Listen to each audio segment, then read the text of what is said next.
la petite Élodie, très drôle, très douce. Et à 6 ans, j'ai dit à ma mère, plus tard je serai écrivain. Et à l'âge de 13 ans, j'ai commencé vraiment à m'intéresser à la Compagnie des Indes et à écrire sur le sujet. Le roman a commencé à l'âge de 13 ans.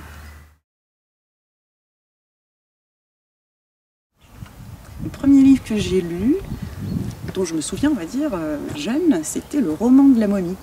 Ça m'a passionnée d'être dans cet univers de l'Égypte antique et de tous ces mystères, des pyramides, des pharaons et des danseuses égyptiennes. C'était magnifique, ça m'a vraiment beaucoup plu.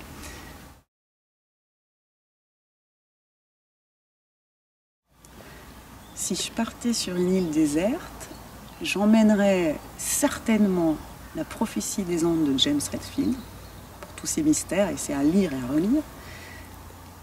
Le voyage au long cours, c'est vraiment un livre magnifique qui reprend toutes les routes maritimes depuis l'Antiquité.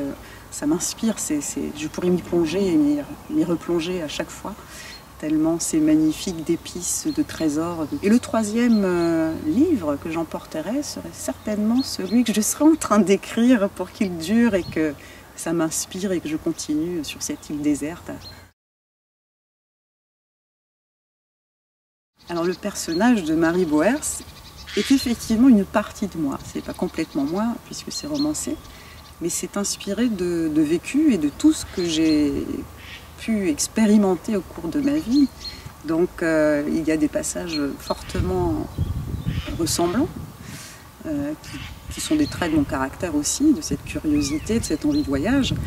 En revanche, c'est un personnage à part entière quand même.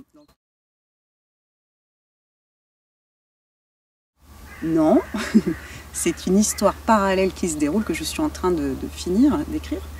Donc pour ceux qui le liront, en tout cas jusqu'à la fin, c'est vrai que ça suppose qu'il y ait une suite, on a envie d'en savoir un petit peu plus. En revanche, ça va être l'histoire qui se déroule au même moment et on comprend très bien pourquoi lorsque on lit la fiction, qu'il y a d'autres recherches en cours dans d'autres endroits du monde à ce moment de l'histoire de Mineralis.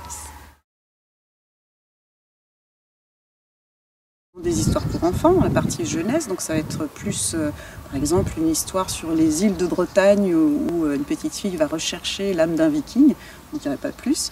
Et également, Nouvelles des fonds de cale, c'est en fait le récit de toutes mes saisons à bord des paquebots, l'expérience à la fois des passagers mais également des personnels navigants, mais avec une partie un petit peu plus profonde qui va être l'âme du navire qui raconte, parce que lui, ce narrateur omniprésent, voit tout ce qui se passe des fonds de cale, évidemment, jusqu'aux espaces communs. Et il y a très peu d'écrits d'ailleurs sur le sujet, donc j'ai hâte de pouvoir partager ça.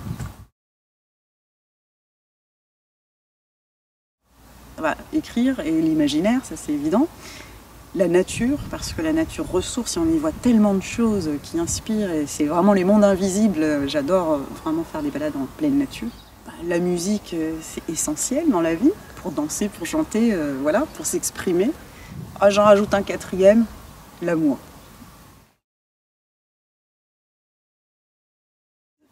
Florebo comunque ferar. C'est évidemment la devise de la Compagnie des Indes, qu'on voit sur les sigles avec la couronne et les fleurs de lys. Et ça veut tout simplement dire « je fleurirai partout où j'irai ».